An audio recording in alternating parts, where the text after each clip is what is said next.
আসসালামু আলাইকুম। আজকে আমরা জানবো বাংলাদেশের উপজাতিরা কে কোন জেলায় বসবাস করে তা নিয়ে কিছু গুরুত্বপূর্ণ প্রশ্ন উত্তর, যেগুলো প্রাইমারি বিসিএস অন্যান্য পরীক্ষার জন্য খুবই গুরুত্বপূর্ণ। চ্যানেলটি সাবস্ক্রাইব করে সাথে থাকবেন। ভিডিওটি ভালো লাগলে অবশ্যই একটি লাইক দিবেন। গারোরা বসবাস করে ময়মনসিংহ জেলায়। হাজংদের বসবাস ময়মনসিংহ ও নেত্রকোনা জেলায়।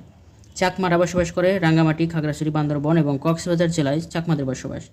সাঁওতালদের বসবাস রাজশাহী, রংপুর, দিনাজপুর এবং বগুড়াতে সাঁওতালদের বসবাস। ওরাও রাজশাহী এবং দিনাজপুরে বসবাস করে। রাজবংশী রংপুরে। রাখাইনদের বসবাস পটুয়াখালী ও কক্সবাজারে। রাখাইনরা বসবাস করে দুই সমুদ্র সৈকত জেলায়, অর্থাৎ পটুয়াখালী এবং কক্সবাজারে। মারমারা বসবাস করে বান্দরবনের চিম্বুক পাহাড়ের পাদদেশে, মারমধ্যে বসবাস। গারোরা ময়মনসিংহে, হাজংরা ময়মনসিংহ, নেত্রকোনায়। চাকমাদের বসবাস তিন পার্বত্য জেলা। সাঁওতালরা রাজশাহী, রংপুর, দিনাজপুর, বগুড়া। ওরাও রাজশাহী, দিনাজপুর। রাজবংশীদের রংপুর, রাখাইন, পটুয়াখালী, কক্সবাজার। মারমারা বান্দরবনের চিম্বুক পাহাড়ের পাদদেশে বসবাস করে। ভিডিওতে একটি লাইক দিবেন। পাংখোন, এটি হচ্ছে মৌলভীবাজার জেলায় বসবাস করে। কুকিরা বসবাস করে হাজেক ভ্যালি, রাঙ্গামাটিতে। পাংখো বসবাস করে বান্দরবনে। খাসিয়ারা বসবাস করে সিলেট জেলায়। মণিপুরি সিলেট জেলায়।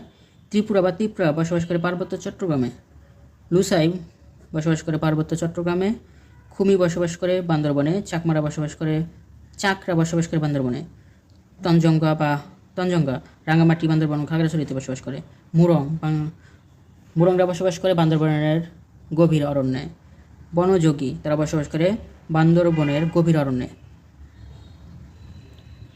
পাংখো বসবাস করে বান্দরবন, খাসিয়া সিলেট, মণিপুরি সিলেট, ত্রিপুরা পার্বত্য চট্টগ্রামে। লুসাই পার্বত্য চট্টগ্রামে। খুমিরা বসবাস করে বান্দরবন জেলায়। চাক বসবাস করে বান্দরবনে। তঞ্জঙ্গা রাঙ্গামাটি, বান্দরবন ও খাগড়াছড়ি জেলায় বসবাস করে। মুরং বান্দরবনের গভীর অরণ্যে বসবাস করে। বনযোগী বান্দরবনের গভীর অরণ্যে। মুরং এবং বনযোগী দুটি বান্দরবনের গভীর অরণ্যে বসবাস করে। ভিডিওতেই একটি লাইক দিবেন, চ্যানেলটি সাবস্ক্রাইব করে সাথে থাকুন। সবাই ভালো থাকুন। আসসালামু আলাইকুম।